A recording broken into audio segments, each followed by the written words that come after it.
Friends, మీకు ఈ video నచ్చితే లైక్ చేయండి, సబ్స్క్రైబ్ చేయండి. జానకి రాఘులక్ష్మి వాళ్ళ ఇంటికి రావడంతో అమ్మ నాన్న రండి రండి కూర్చోండి అని రామలక్ష్మి చాలా సంతోషంగా రిసీవ్ చేసుకుంటుంది. అత్తయ్య మామయ్య ఎలా ఉన్నారు అని శౌర్య కూడా పరామర్శిస్తూ ఉంటాడు. మీరు ఇలా వచ్చారు అంటే ఏదో ఒక పెద్ద విశేషమే అయ్యి ఉంటుంది, ఏంటి సంగతులు చెప్పండి అని రవీంద్ర అడుగుతూ ఉంటాడు. అన్నయ్య గారు వదిన గారు ఇదిగోండి జ్యూస్ తాగండి అని ప్రమీల తీసుకొస్తూ ఉంటుంది. అవును, విశేషం ఉంది కాబట్టే ఇలా వచ్చాము. ఇప్పుడు ఆద్య శ్రేణులకి పెళ్లి చేసిన విషయం మీకు అందరికీ తెలిసిన విషయమే కదా. అంతేకాదు రామకి శౌర్యకి కూడా పెళ్లి చేసి చాలా రోజులు అయిపోయింది. ఇప్పుడు ఆద్య శ్రేణులకి నల్లపూసల కార్యక్రమం జరిపిస్తాము.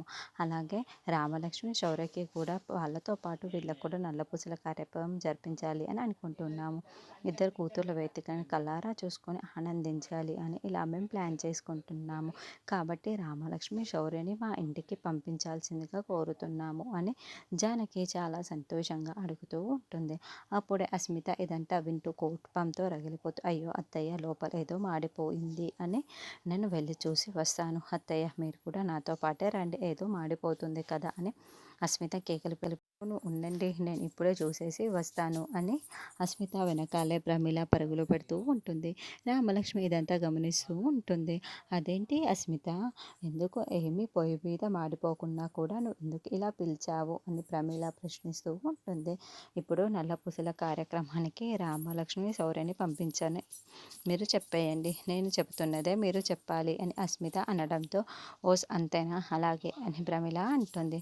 ప్రమీల బయటికి రాగానే మేము రామలక్ష్మి శౌర్యని తీసుకొని వెళ్తాము, ఇది వేడుక జరిపించుకుంటాము అని మళ్ళీ జానకి చెబుతూ ఉంటే, ఓస్ మీ ఇద్దరు కూతుర్ల ఫంక్షన్ని మీరు కళ్ళారా చూడాలి అనుకుంటున్నారు, తీసుకొని వెళ్తాం అనుకుంటున్నారు అంతే కదా, అలాగే తీసుకువెళ్ళండి అని ప్రమీల చెప్పడంతో, నా మాట వినకుండా వీళ్ళని పంపిస్తుందా అని అస్మిత చాలా షాకింగ్గా చూస్తూ ఉంటే, ఇక రామలక్ష్మి అయితే చూసావా అత్తయ్య నా వైపుకు మాట్లాడింది, నా వైపు తిరిగిపోయింది అన్నట్టుగా కళ్ళు ఎగరేస్తూ అస్మితకి వార్నింగ్ ఇస్తూ ఉంటుంది.